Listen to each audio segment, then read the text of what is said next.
One thing that is unavoidable, children's attention span is shorter. Word that comes up a lot is I'm busy. I've been in thematic-based schools, Montessori schools, and my recent one was a Reggio Emilia-inspired school. I come to notice there is no one methodology or one approach that should be listed as the best. Things just don't go your way all the time. I say this to my 8-month-old. When no means no. She sat down, flipped through the book, pages. We didn't even tell her that, hey, go there. So that's how powerful the environment and the setup can be. My role during this kind of consultation is always to get parents, not only just redesigning things that works for the parent and the child, but getting parents to understand why the child do a certain thing. I'm not saying that pen and pencil, is something that you should remove. What we want them to learn, that not everything goes around them, but when we say things like, that's why I'm late for my meeting, they learn that I'm the problem. Hi, Christine. Hi, Kitty. So I know you as Christine, founder of Sunshine Pumpkin. How I think of you through speaking with you, working with you a lot, working with the community, the village community, and the other mums in Singapore. You're the go-to for all things play. But really, what I love is when I get to go deeper with you on what are the fundamentals of play. And I know deep down that that's where your passion is. It's the concept of play. It's how we look at play. It's what play achieves. So when you say the word, when you ask me the word play, when you say adults are also encouraged to continue playing, but when you look at it, when we say, okay, let's do something, but it's for fun. And usually the result is always better than what we expect. Because we always come from a mind of a curious mind where we say, it doesn't matter the results. Let's try. I wonder how. What if, when we don't have a pressure in us and say that we have to achieve, when we say learning, the perception is I have to achieve a certain thing. Spelling, comprehension, 4 out of 5 or 5 out of 5, But when we say play, we are more relaxed. We say it's okay if we don't fix this cabinet properly, but let's try it ourselves. But in the process, we are also learning.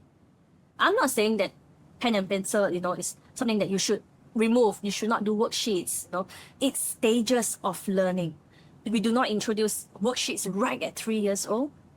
They are still learning things that is not, they can't learn well when it's abstract. How do you teach heavy? Usually the picture of an elephant and a feather. They will say, which one is heavy? Pick and choose.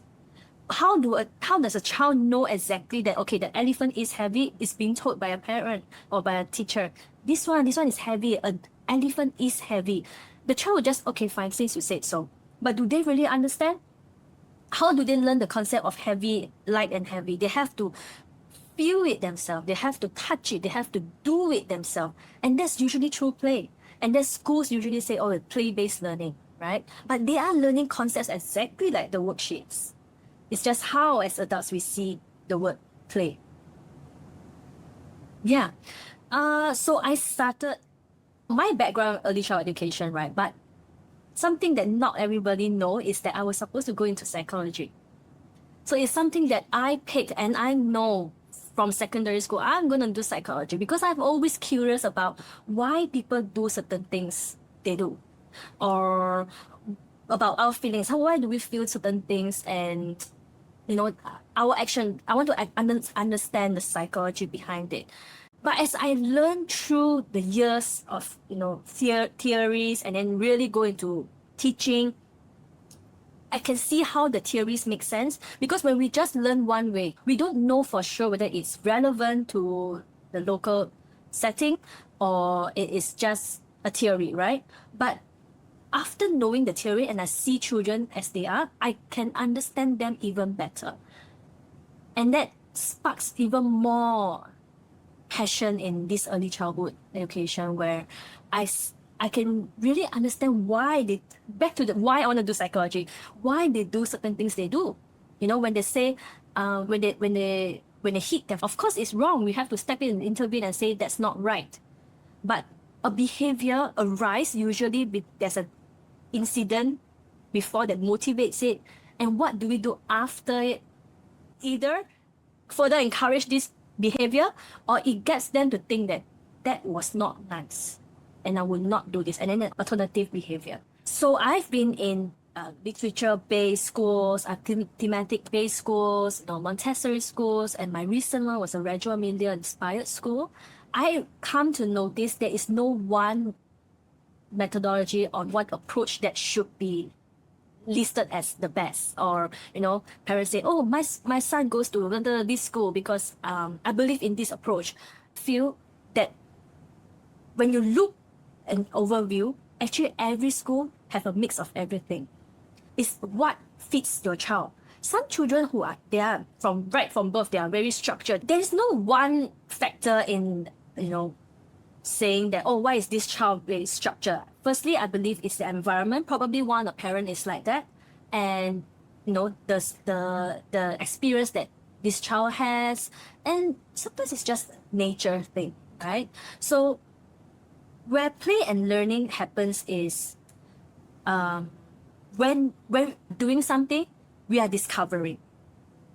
When as adults, what do we usually like to learn? Say, when we learn how to drive, we learn the theories, but we have to do, and that doing stays with us, right? So play is a lot of doing, right? Yeah. So that is learning.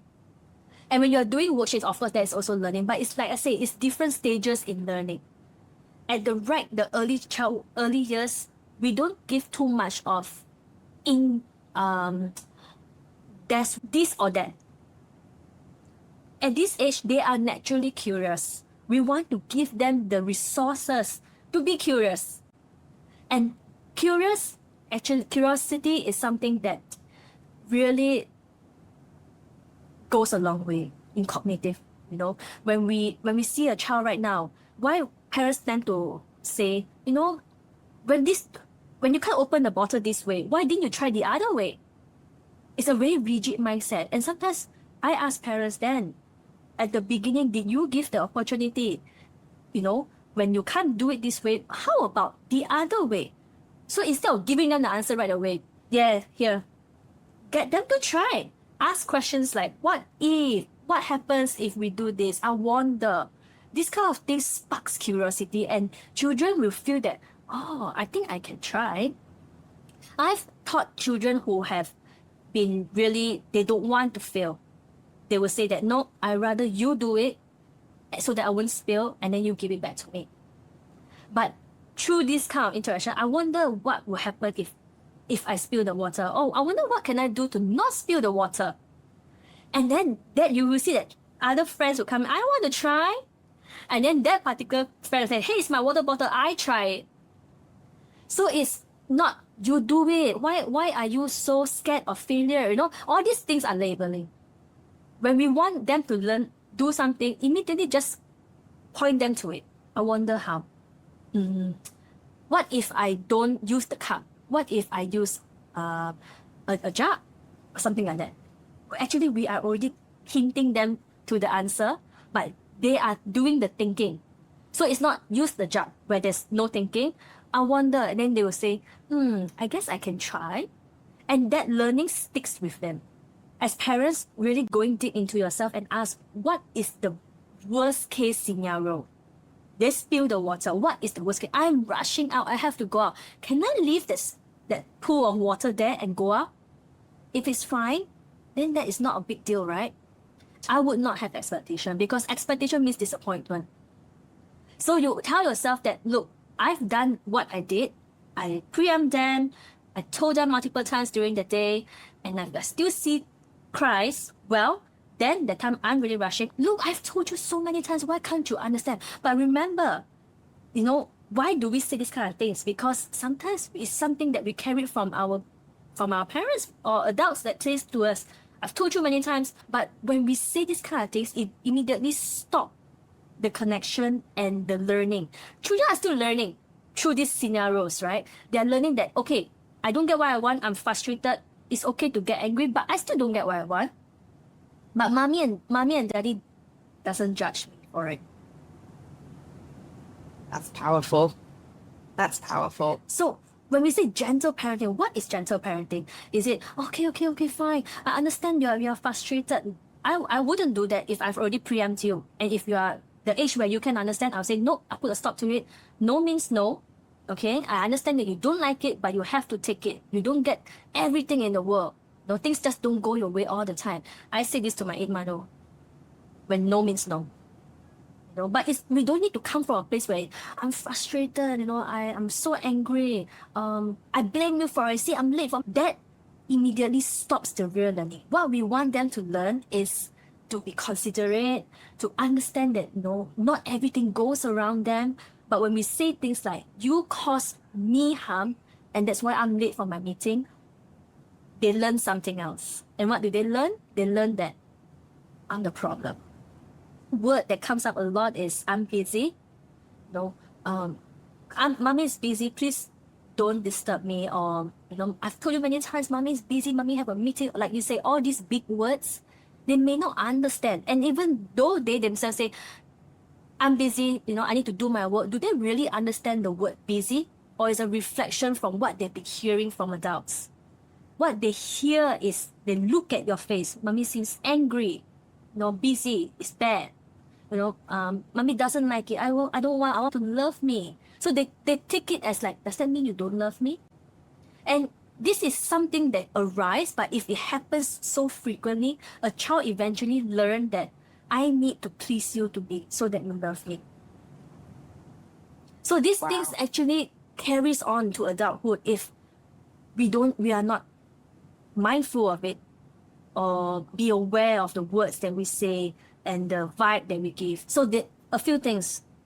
One thing that it's you unavoidable, children's attention span is shorter. So when we say short attention span, doesn't mean that it's a bad thing. That, you know, the first year, there's over 1 million neurons are built in their, you know, cognitive. So it means everything that comes to them. When parents will say, oh, they have short attention span, this thing flashing, that sound, you know, how we instill focus right from the start is offering one thing at a time. So when my son was only 1 month old, I have this black and white cloth card that I give to. Although, you know, in my play kit there's multiple toys, I only take one thing out. And I show to him, and I spend time talking about one particular bee. To me, it's just a bee, right? But we talk about it. Look, there's, you know, bees, this side is black, over here is white, and I'll pause and I look at him. So the time and space that we give them is also teaching them about being present and extending the attention. Offering pause before a response is a skill. And that actually teaches them about focus. So my youngest client is 6 months old. So what happened was that particular client, she told me that my child has no play area at all. So the transformation was when I craft out one area, I said that this space is for her to play toys that, you know, really get her really engaged. It doesn't seem like she likes to read at all. And I said, where are your books? Oh, in that container. It's closed, sealed, right? You need an adult to open the sides, leave the cap, the lid on, and then take the books out. I said, she's not seeing it. So immediately I did a small reading corner. When we set up, that was about 3, 4, I stayed till 6, 7. About 7 o'clock, the child saw that book and she went there. She took out the book, sat down, flipped through the pages. While you were there? Yeah. And I said to her, the mom, I said, hey, look at your child. She immediately took her phone and started filming it to show her husband because she said that I've never seen my daughter reading a book. Yes. She sat down, flipped through the book, pages. That's incredible. Yeah, I was really shocked too. We didn't even tell her that, hey, go there. We just sat up and we sat down and we said, let's talk, let's chat, you know, and that happened. So that's how powerful the environment and the setup can be to allow that behaviours. The one thing that parents engage me and they always say is, my child cannot play independently. My child gets really emotional when I step away from the play area. So again, I will go through with them what does independent play look like for that particular age, and getting the parents to understand, right? When we want to understand a child, try to go down to their level. My role during this kind of consultation is always to get parents, not only just redesigning things that works for the parent and the child, but getting parents to understand why the child do a certain thing. And getting them to understand it's good to be informed. It's good to know, okay, this age, they go through this thing, which a lot of people call it the terrible twos. But what is terrible two? It means they are having big emotions, but they have very limited vocabularies. When we put labels like terrible two, sleep regression, We put labels on this stuff all the time. yeah, all these are labels, and labels come from a perception that is fixed. You see, he's rolling on the floor. This is a terrible tool. Well, look, parenting, we're always anxious. We're always worried about stuff. We're always looking for problems. But what is the one thing often that you see parents worried about, but that you don't think that they should be worried about? My goal is to always get parents to don't feel that their child has, like they say, any problems, to see the child as they are. Because I had one, I was just in a pop-up, and this parent said that, my child is always causing trouble. You see what she's doing now? So I had, an adult-sized table with my toys displayed, right? So the child was taking things down to play on the floor. And in the process, some toys got toppled and then fell on the floor. And she said that, hey, don't do that. You are messing people's things. You see, she always does this. On the label. So it was a good 15 minutes. I was telling her, no, think of it. This is an adult table. She's trying to reach for the toy, which is natural for a child. Then I said to her, if a child doesn't reach for a toy, I think it's something that you need to be worried, in fact, right? So she's reaching for it. She's curious. She's playing. She's sticking to her level to play. This is natural. This is nothing wrong, And in fact, it's fine for her to play. It's meant to be played. And then when I said that, coming to the end of the conversation, she started saying that, oh, actually, she's not that bad. I love that. Absolutely love that. You sit there not just as someone that recommends toys. You've clearly got so much expertise to be able to share with parents to really help them, reduce the anxieties, to see their child, like you said, to see their child for where they are, what they're doing, what they're capable of, for the future, and not just in the moment, how we set things up. And I think that is so powerful. So today's conversation has been so amazing. Thank you ever so much, Christine. Thank you so much for having me. Thank you.